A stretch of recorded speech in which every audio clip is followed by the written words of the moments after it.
Welcome back to Same Right Fashion Academy YouTube channel for another interesting tutorial. In this tutorial, I'll be teaching you one of the many ways you can attach a yoke to your dress, especially when you are working with an illusion mesh.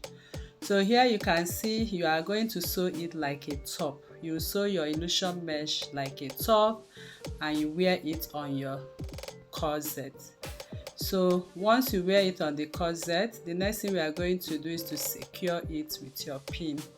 So if you are working with a deep illusion mesh, an illusion corset like this one is the same method, and you are working with just an ordinary corset, is still the same principle. So you secure with your pin all around the corset and then trim the part of the yoke off. So you are going to trim it off, as you can see right here, just at 3/4 of an inch. Then you begin to stitch one after the other. So for the back piece, you also trim it off. So I'll be teaching you how to sew this yoke, okay? I will be teaching you how to sew it. So you can see the loop part is being cut off as well. So if this is what you want to learn in this class, I will encourage you to stay till the end of this tutorial to learn more. So here you can see it has been embellished. So this method is best when your client is around. So if your client is around and she comes for fitting, you can employ this method. So stay tuned till the end of the tutorial. So the first thing you are going to do is to draft the basic bodies. To take from my shoulder line, I'm going to mark my chest line. I will mark my waistline. So just to get a straight line, I marked it again and rule my line across.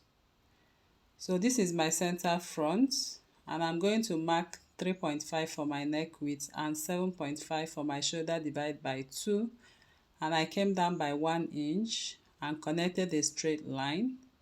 I got the midline of my armhole and went in by 0.75.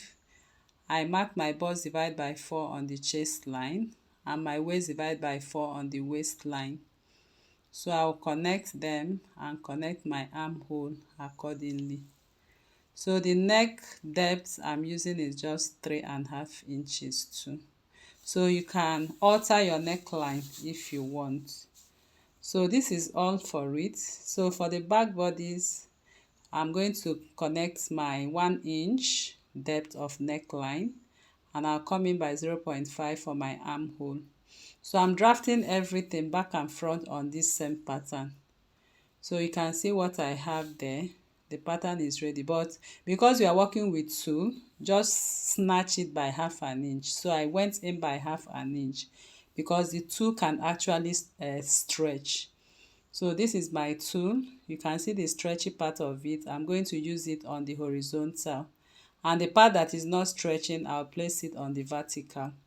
So I'll just go ahead.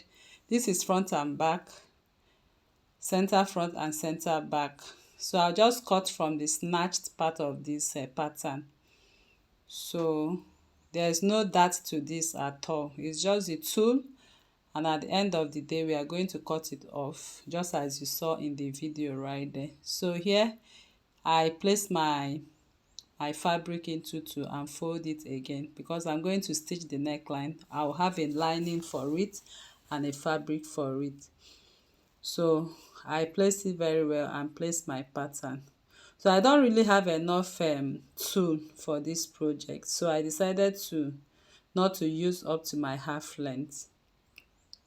So I'm placing my tulle or net in a way that I will be able to manage it. So but if you are getting your tulle, just get 2 yards of tulle. At least it will be enough to have, if you are making a long sleeve and you are making this today, or you can get 1.5 yards. So it depends on your size anyway. So I'll place my pattern now and I'll add 1/2 inch for my seam allowances. On the side I actually added 1 inch, but at the end of the day I have to trim it off to 1/2 inch because I'm working with tulle. So this is the front piece and the front piece is ready. So I will now go ahead to join the neckline with 1/2 inch. So I will cut the neckline for the front. Remember we drafted front and back together, and the armhole for the front too. So I'll cut it off, then use my pattern and cut the back yoke. So always make sure that the stretchy part of your yoke is on the body part or the horizontal part of it, and the non-stretchy part of it will be the vertical. So I place my pattern, my fabric accordingly. So I doubled it and then double it again just to get the lining and the fabric of the two. So I'll place my pattern and cut the front piece of this yoke. So I'll secure with my pin and then go ahead to add my 0.5-inch seam allowances all around.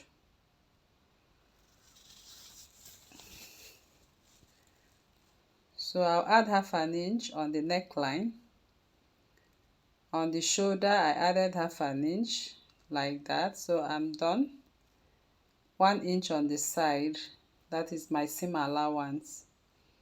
So I'll go over to the machine to stitch the neckline.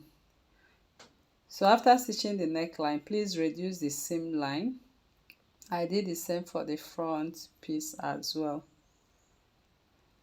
So next is to turn it to the right side, and I'm going to give it a mild press just to relax the neckline.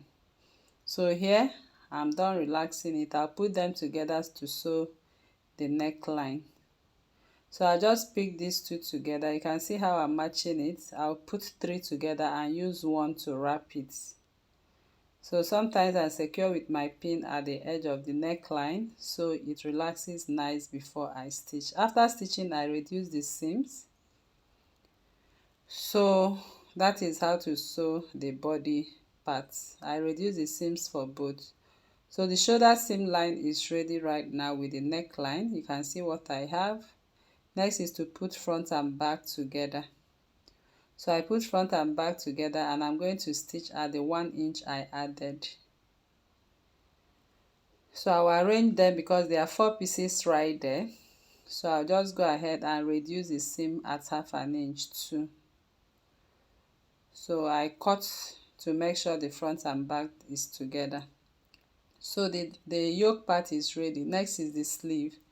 So I use my basic bodice pattern to cut out my sleeve. So like I said, I don't have enough of these two, but if you're making this yoke, just cut your full sleeve the way you want it to be and make notches on it. So here I have my full sleeve and I'm going to sew them the size of the sleeve together. So I will sew the size of the sleeve and then bring it back to attach to the yoke. So here you can see I'm done stitching and I'm turning it to the right side. So I'm going to place the right sleeve to the right side accordingly. After you are done sewing the sleeve to the yoke, then you are going to wear the corset on the body, and this will be the last thing you are going to do to wear this yoke, and then trim it up as you saw in the video.